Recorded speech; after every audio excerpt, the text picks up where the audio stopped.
welcome to my live Friday night guitar show. So I've just popped onto Facebook Live just to chat about a few things that have happened in the week. We'll take a look at some of the April Fool's Day pranks that some of the guitar manufacturers and retail shops had done. I'm also going to take a look at my album of the week. Superb. It's rock guitar at its best in my view. So we'll chat a wee bit about it in a while. Going to take a look at what I've been specifically working on as far as my guitar playing is concerned. And I'm going to leave you with a tip that I think, regardless of where you are in your guitar playing journey, whether you're just a beginner or more advanced, this is something that can help you monitor your own progress and help with a wee bit of self-validation of of your own progress. Now, I'm always been asked and always been messaged about where people can find information just about my my guitar tuition, and particularly the live online interactive guitar tuition. What I'm going to do is I'm going to pop a link in the comments, and hopefully you can check it out there. So check the look out for the link in the comments if you want to get in contact with me about helping you out just with your guitar.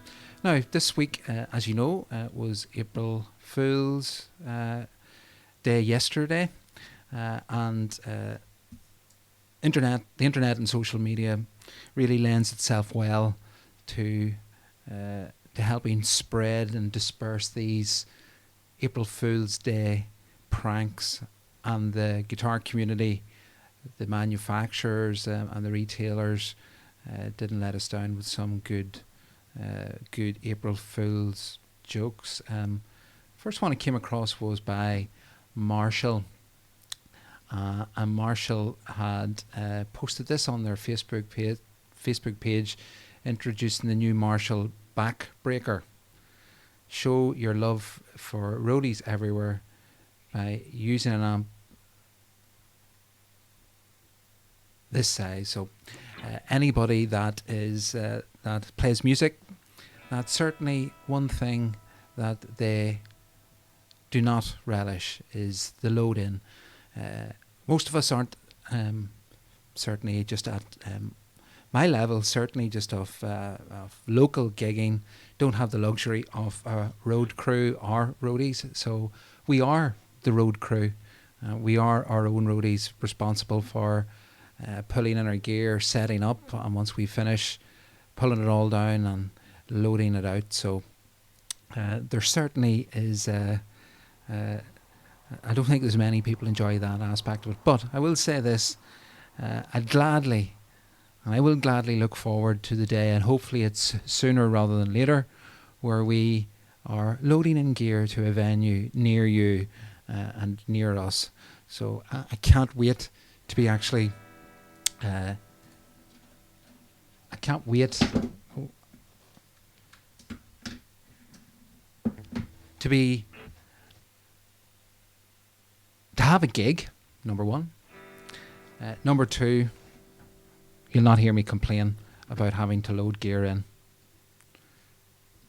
Another cool one I seen was from the guitar shop, and they have rather cheekily announced on their Facebook page on April the 1st, following the success of the Silver Sky Series, PRS have announced the brand new John Mayer Sunset Sky, and obviously you can see it's very like PRS take on Fender Telecaster, as is, I suppose, John's signature PRS, and it's very apparent similarities to the Fender Stratocaster. So that was guitars. Joke, April Fool's Day prank yesterday. And the final one that I seen I thought was pretty cool was by Electro Harmonix, the manufacturers of the Big Muff pedal. And you can see they have yesterday introduced the always on Big Muff pedal. No foot switch required. Okay, so I think for many guitar players that have got the Big Muff on their pedal board, that may be the case. It may be always on. Certainly on that point, I certainly like, whenever I'm playing on my current board, the overdrive pedal that I use is Crowther Hotcake. And the Crowther Hotcake, often what I'll do is I'll leave the pedal on. Now, I'll not have it set on full overdrive. It will be, I would say, about 2 o'clock, okay? But what often I'll do is I'll leave that pedal on, and what I'll do is I'll roll back the volume on my guitar. So whenever I roll up the guitar volume, we've got a fully overdriven sound, and then I just roll back the guitar volume, and that cleans up the guitar sound, and leave the pedal on. So Electro Harmonix, while we're making a playful joke, maybe have highlighted something that a lot of guitar players will do. And one of my favourite guitar players, and I've talked about this before, is Rory Gallagher. And Rory Gallagher was a master of controlling his guitar tone and sound with the use of the volume knob and also the tone control. So he's able to coax all sorts of sounds out of his guitar, not really using much by way, certainly in the early days of his career, not using much by way of stomp boxes to gain the sound, just using the basic sound he had set up on his guitar amp and controlling that sound with his guitar volume. So that was the April Fool's Day pranks.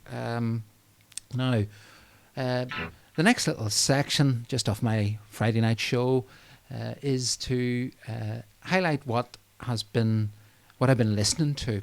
And this week, I really can't praise this album highly enough, and I've commented and I've posted on it a number of times during the week. But it's the new album by Adrian Smith and Richie Kotzen. Now, and if you're familiar with rock guitar, will be familiar with both those guitar players.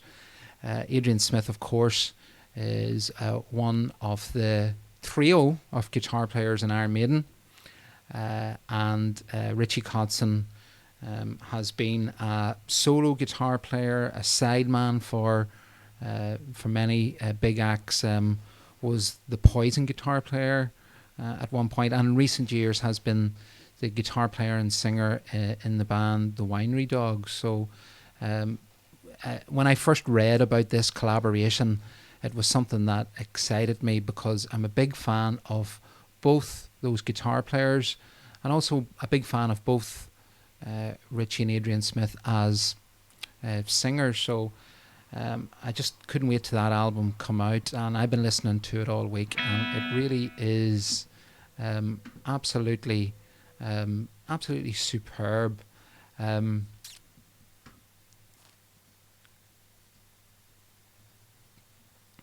And I'll post a link just when I wrap up with this Facebook Live to Spotify, where you can check it out if you haven't heard it yet. Adrian Smith. Now, I'm a big fan of Iron Maiden, and Adrian Smith is my favourite guitar player, just off the, as I say, off the trio. We have Dave Murray and Yannick Gers.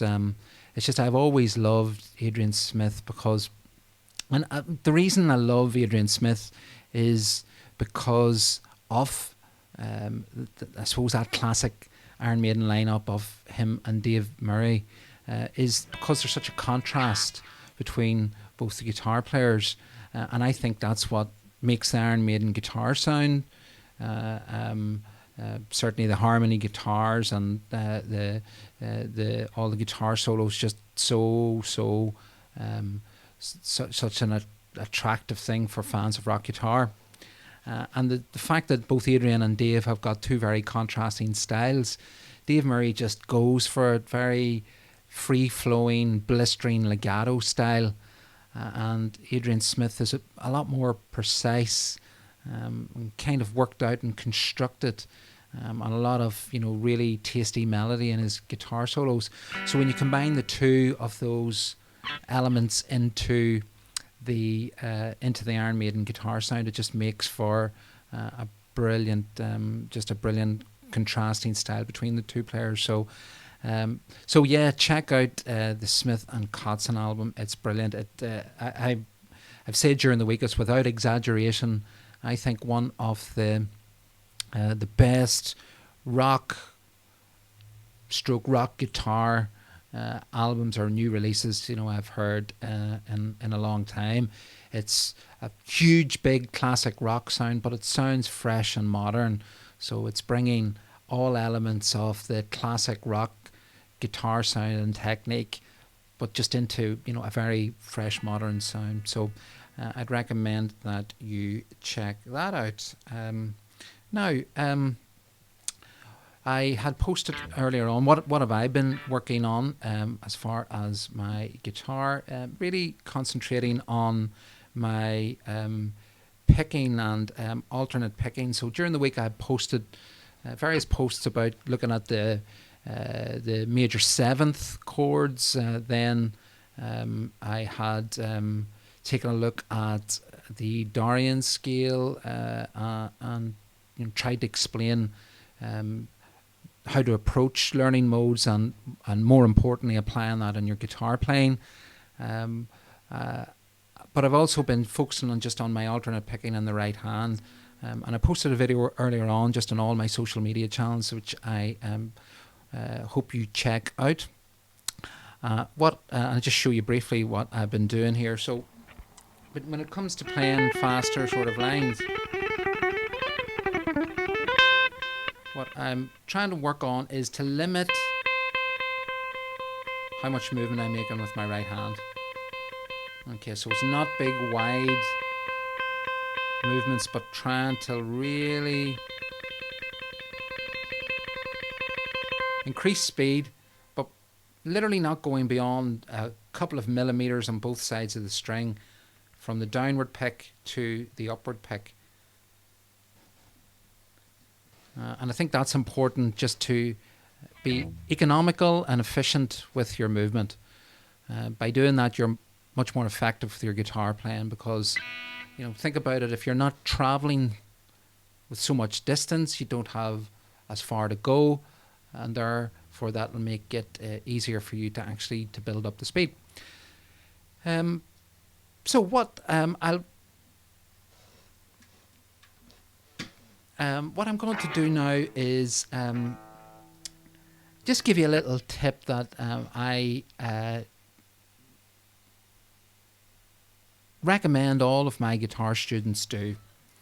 And this is not so much about technique, but it's about self-validation and about building your confidence and setting your objectives and measuring if you are meeting those objectives. And a simple little tip that I suggest that students do is to video diary themselves. Or put in a simple way, it's just to record themselves playing whatever it is that they're practicing, learning or working out for themselves. It's not going to social media, it's not been shown to anybody else, should you choose not to. It's just a little video diary. Okay, and then forget about that for 2, 3, 4, 5 weeks. And trusting that you're following the 3 P's of learning to play guitar, of having your objective set out with a plan and a practice regime, being persistent, keeping at it and being patient, you can't not make improvement with your guitar playing. And what the video diary does is helps you plot your own progress. So you're self-validating your own progress. And why I think that's important, because I've had many students over the years who, whenever I say to them, I think that you have done really well, you're making tremendous progress, they themselves, inside in their hearts and their heads, don't feel as if they're doing as well. So despite my praise, they still feel as if they're not maybe making as much progress as they would like. They're not developing as fast and as quickly as they would like, and therefore are perhaps feeling slightly down about their guitar playing. So by videoing yourself, you're proving to yourself. There's nobody telling you, oh, you've done very well, you're doing very well. You're proving to yourself. And anybody that I ask to do this always comes back and reports results to me. I had a student today on my live interactive online guitar lessons. I've posted a link in the comments should you want to get in contact with me about that, where he come back to me and says, look, I've tried that, and yes, the results are great. Because whenever I was working on this 4 or 5 weeks ago, I was really struggling. I applied the 3 Ps. I had my practice regime in place, my daily practice regime. I stuck at it, persisted with it, the second P, and I was patient with it even whenever I was getting frustrated. And now I've looked back after 4 or 5 weeks and looked at my video, and I just was blown away about how well that I have come on, how far that I have progressed from that point until now. So I know that this little tip or trick works. And all you have to do is simply just use your phone to record yourself, or you can set up a camera and simply put it on your phone. Record through. So say you're working on a strumming pattern or a new chord, a chord progression, a little melody or a scale. Record yourself doing that, then save that away, and forget about that. Focus on the actual work on a daily basis of practicing, persistent, and being patient. Work through that, and after a couple of weeks where you are doing that, come back, look at your video recording, and you will be pleasantly surprised. And the great thing about it is that you're validating, you're proving to yourself. There's nobody else saying, oh, you're doing a good job, because that's nice to hear. It's nice to have your guitar teacher saying, well done, you're making good progress. But if you don't feel that yourself, well then it can be, it may not make you feel as if you are making the progress that you are. And that's my little graphic there. You can see we have the camera set up, recording the guitar player. Now, you don't need to use a fancy camera. Your phone will be fine. So that's my that's it from me this evening on my Friday guitar show. I'm calling it that anyway, just for the time being. And thanks to everybody this week who has been online. We have a really great setup where we're able to really have a very interactive live feel, even though we're doing our lessons via the internet and online. And I've just been blown away by the amount of people that have come on board to my live online interactive lessons from all over the country, all over the world. Okay, so it is brilliant, and I'm so pleased with that. The power of technology to be able to connect with people and to help them learn is just an amazing thing. So we have obviously been with lockdowns, COVID, pandemics. It has not affected our ability to be able to learn using the tools that technology presents to us. So thank you to all of the students. Keep up all of the hard work, and I'll talk to you soon. Thank you.